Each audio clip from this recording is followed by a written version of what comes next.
ঘোষণা পাবেন। এজন্য ইউনিট সরকারের কাছে আমি আবেদন করছি, দেশের স্থিতিশীলতা রক্ষার নামে ওই সময় সরকার গঠন হয়েছিল। দেশ যদি এখন স্থিতিশীল হয়, আপনি যদি মনে করেন নির্বাচন দিবেন, কিন্তু আমরাও মনে করি যে দেশ যদি স্থিতিশীল হয় তাহলে আমাদের একটি সংবিধান আপনি দিয়ে দেন। যদি আপনি দিয়ে দিতে না পারেন তাহলে আপনার বৈধতা থাকবে না, কারণ আপনি যেই সংবিধানের 106 মাধ্যমে আছেন, আপনার বৈধতা খুঁজে পেতে আপনার অনেক কষ্ট হবে।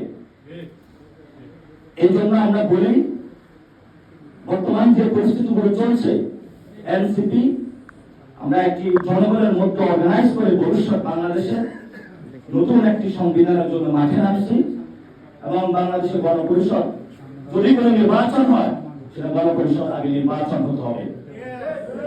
দ্বিতীয়ত একটি বিষয়, আপনি জুলাই সনদ নিয়ে আমাদের মধ্যে কথা হয়েছে, দীর্ঘ আলোচনা হয়েছে ঐক্যমত্য কমিশনে। এখন তাদের বেহাল দশা, এটা কিভাবে বাস্তবায়ন করবে?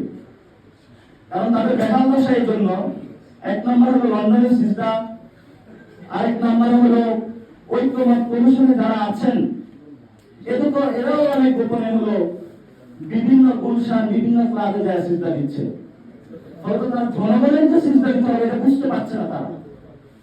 এই জন্য তাদেরকে প্রায়োগিকভাবে কিভাবে জুলাই সনদ বাস্তবায়ন হবে তারা দিশা খুঁজে পাচ্ছে না।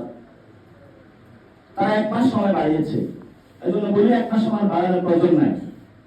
আপনারা আসেন, আমাদের কাছে সমাধান আছে। বাংলাদেশে গণপরিষদ নির্বাচন হবে, নির্বাচনের মধ্য দিয়ে জুলাই সনদে যে এসেছে সংস্কার বিষয় এসেছে, এগুলো সমাধান হবে, এবং বাংলাদেশের কাম পার্লামেন্টও হতে পারে, অথবা এই গণপরিষদ পার্লামেন্ট হিসেবে অ্যাক্ট করতে পারে, অথবা গণপরিষদ নির্বাচন হলো, এর মধ্য দিয়ে আমরা একটি নতুন সংবিধানের পথযাত্রায় যাচ্ছি, সাথে পার্লামেন্টও থাকলো। গণপরিষদ নির্বাচনের মধ্যে আইন তৈরি হলে সেটা পার্লামেন্টে অ্যাক্ট হিসেবে কাজ করবে। এতটুকু সহজ বিষয় একজন আমরা, আপনি বুঝেন না, এত বড় রাজনীতিবিদ হয়েছেন, আপনি বুঝেন না, আপনার জন্য ধিক্কার। বাংলাদেশের জনগণের মধ্য থেকে আমরা লড়াই করে যাব, এই ক্ষেত্রে এক চুল পরিমাণ আমরা ছাড় দিব না। জুলাই ঘোষণাপত্র হয়েছে, কতগুলো রাজনৈতিক দলের নেতাকে সামনে উঠানো হয়েছে ইউনূস স্যারের পাশে। আপনাকে রাজনৈতিক দলের নেতারা ক্ষমতায় বসায় নাই, আপনার বৈধতা হলো জনগণ। আপনার উচিত ছিল জুলাই ঘোষণাপত্র কোন রাজনৈতিক নেতৃবৃন্দকে শহীদদের সাথে রেখে আপনাকে জনগণ শহীদ ফ্যামিলি নিয়ে একসাথে দাঁড়িয়ে ঘোষণাপত্র দেওয়া আপনার উচিত ছিল। আপনি জনগণের সাথে গাদ্দারি করেছেন, বেইমানি করেছেন, এটা ইতিহাসে লেখা থাকবে না। আপনাকে সুযোগ দিচ্ছি, এখনো সময় আছে, আপনার সামনে এখনো সময় আছে, আপনার সামনে সাথে জনগণ আছে, জনগণ আপনাকে বসেছে, এখনো জনগণের কাছে যান, জনগণকে জিজ্ঞাসা করেন, যারা তাদের কাছে ক্ষমা প্রার্থনা করেন, ভুল করেছি কিন্তু আমি সংশোধন করতে চাই, আপনাদের হয়ে আমি একটি নতুন সংবিধান বানাতে চাই।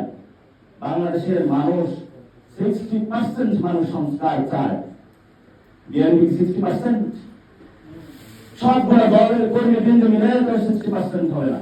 কোথায় থেকে তারা এই ধরনের আস্ফলন করার সাহস পায়? জনগণের হয়ে কথা বলছি।